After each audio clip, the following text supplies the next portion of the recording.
Let's see. Are we recording? Yes. Let's do it. Cool. Welcome back to our podcast, Redeemed. We left off with the death of Saul in our last podcast, so we're going to continue on looking at that. Yep. We're going to cover a bunch of chapters relatively quick because there's a lot that happens in these chapters, but we just see the transition of power from Saul's family, because Saul's dead, to David. And as I was doing some reading there and looking at it, it actually took a while. It wasn't something that just happened instantaneously. It actually took quite a while for David to grow powerful enough that he could overcome the house of Saul. So what are the main things here? Well, first of all, of course, David hears about Saul's death, and he's broke up about that. Yes. Because probably more for the sake of Jonathan than it was Saul. Yeah. But he did mourn. And then we have, of course, we had David anointed king over Judah, which just basically said that he was going to be the next king. But that doesn't mean that everybody went along with that. And so we have the two families that basically come up against each other. And there's some weird things that happen. The two main players that seem like during this, of course, is Abner and Joab. Yep. Those are kind of the names that keep popping up. Joab, of course, was David's commander, and Abner was, if I can pronounce his name right, it's Ishboeth, I think is how you say it. Ishboeth? I don't know. Yeah. Who was Saul's son that became king in his place. Yep. Ishboeth? Yeah. Ishbash? Yeah. Okay. Yeah. Something like that. Yeah. Yep. And so Abner, son of Ner, was his commander. And I think the main things to pick out there is that Abner was growing in power through that whole entire thing, where he was actually became more powerful than the king, it sounds like. Yeah. All right. So, and we got some weird things that happened, like Joab and Abner came together. They had this thing where they had people fight. They stabbed each other. They died. It's like, I don't know. Yeah, it's like we'll pick out these two guys. They'll fight each other, but then they both died. So it's like, It's a well, now bummer who? to Yeah, they stabbed each other basically at the same time. It's like, it was almost like Yeah. the British lining up and shooting. So now nothing happened. We have no clear winner, and two guys are dead. There was 12. It's a fair point. Yeah. That's right. It was 6-on-6. Yes. Okay. Yeah. So great. It's interesting leadership. It was a Yeah. bold choice. Also, I looked it up. I did a little research, and between Saul's death and David finally being accepted king over all of Israel, how many years do you estimate that was? I have a 4? 4, Amanda. Don't price is right in there. You messed up. $1. 7. 7.5 years is Way to go, man. commentary estimate. That's a long time. That's a long time. So that And that was actually something I hadn't actually paid a lot of attention to. I Yeah. thought it was I didn't something- either until you brought it up when we were thought looking it at was this. pretty quick. I did too. Yeah. I thought that it just transitioned, but it did not. Yeah. Thought, okay, Um, Saul's dead. David's king. Yeah. Wrong. No, this guy's king. Yep. And then, Whatever his name oh, is. there it goes. It says, oh, well, never mind. So the length, 7 years right there. 7 years and 6 months. It says the length of David king in Hebron over Judah was 7 years and 6 months. So that's where they're pulling that number from. Yep. Yep. All right. So we have Abner and Joab, and they're kind of fighting back and forth. Abner kills Joab's brother, who was flat-footed and as fast as a gazelle. That's what it says. I know, I just love how sometimes when the writers choose to like give a little description, Yeah. it's just sometimes it's like I wonder why they decided to add that in. Peter got there last. I know another one that I'm like, why did they feel the need to add that in there? Peter got I there don't know. too But last. I think that's kind of funny. Because there was times when we're chasing rabbits, but the disciples got together. I'm the fastest. I'm the fastest. No, I'm the fastest. And Well, then we definitely know it's not Peter. We know we it's not know Peter. it wasn't Peter.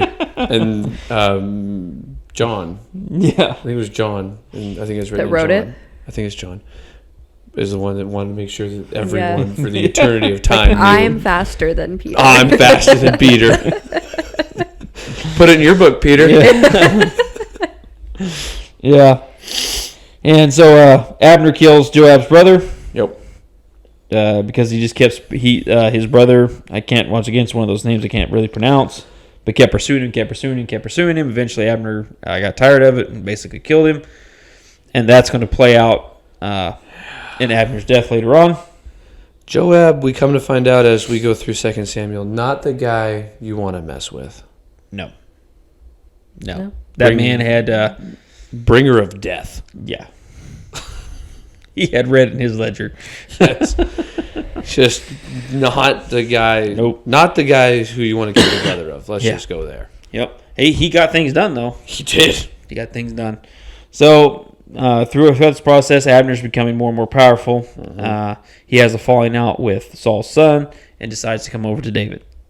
And in that process, Saul's son is murdered. Abner's murdered by Joab. Yep. And then Saul's son is murdered by a couple of people in his kingdom. Yes. And at that point, that's when basically David takes over. And things begin to pull together. In the process, Abner was able to pull some of those people that were following Saul over to David. So Abner actually did quite a bit to unify and bring those together. And David was going to put him in a position of power, but Joab said, no, don't worry about Joab it. said, no, Yeah. no, he doesn't get to live. Yeah. And I get it, because you killed his brother, but at the same time, that's not what David wanted. No.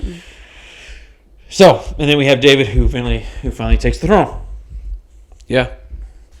And I just think it's interesting, the progression of all that took place, the transition of power. Like I said, I didn't really realize it took 7.5 years to get there.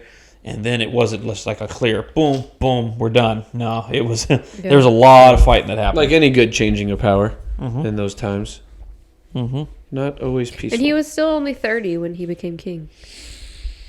Yeah. So like that, a lot. He was still pretty young for like everything. Well, he was pretty young when he killed Goliath. and But that then, was like, kind of I don't putting know. him on I the think scene. I just always assumed that like everything that happened with Saul, like he would have been in his 30s at that point. But like he wasn't even. And I think he was probably 16, 17 Yeah. when he killed Goliath. Yeah. And that's when he started. I think that's when he began his service to Saul. Yeah. So I mean, he'd been. But like when he was like on the run from Saul and stuff, I think I just always assumed that he was like a straight up adult. No, he And David was a warrior. lived David was a full warrior. life. Yeah. He did. Because he got a lot done in his. Well, shoot, he got more done in his first 30 years than most people get done in a lifetime. Yeah. One of my favorite things that is said about David is when Absalom runs David out of Jerusalem, and they're fixing to go down and fight, and they warn Absalom not to go against him because he was such a battle-hardened warrior. Yeah. You're going to lose. You're going to lose. Just Your father has Don't been doing do it, this man. for a very, very long time. Yeah. it's not worth it, dude. Yeah. And they turned out to be right. Yeah. So anyway, so now we have the stage set, and now we're going to start to look at what happens during David's reign. We see where he begins to have his downfalls and sin creeps in, and the devastating effect that will have on his family. Yeah. It would have been interesting to see what his rule would have looked like if he had never done Right. what he did with Bathsheba. Yep. Yeah. Now, it's great from our perspective because we get to see the forgiveness of God in there, but we also get to see the devastating effect of sin, which I think we do forget sometimes. Yeah. And then at the end of it, the beautiful part is even in the New Testament, he was considered a man after God's own heart. Yep. So there's still hope for us that even when we mess up, God is willing to forgive, and we can still be men after his own heart. I was going to say, and mess up. Mm-hmm. And so this just kind of sets the stage for that, as we're going to start diving into that and looking at the different things that goes on with David and his rule. All right, well, hope you guys have a fantastic week, and we'll see you next time.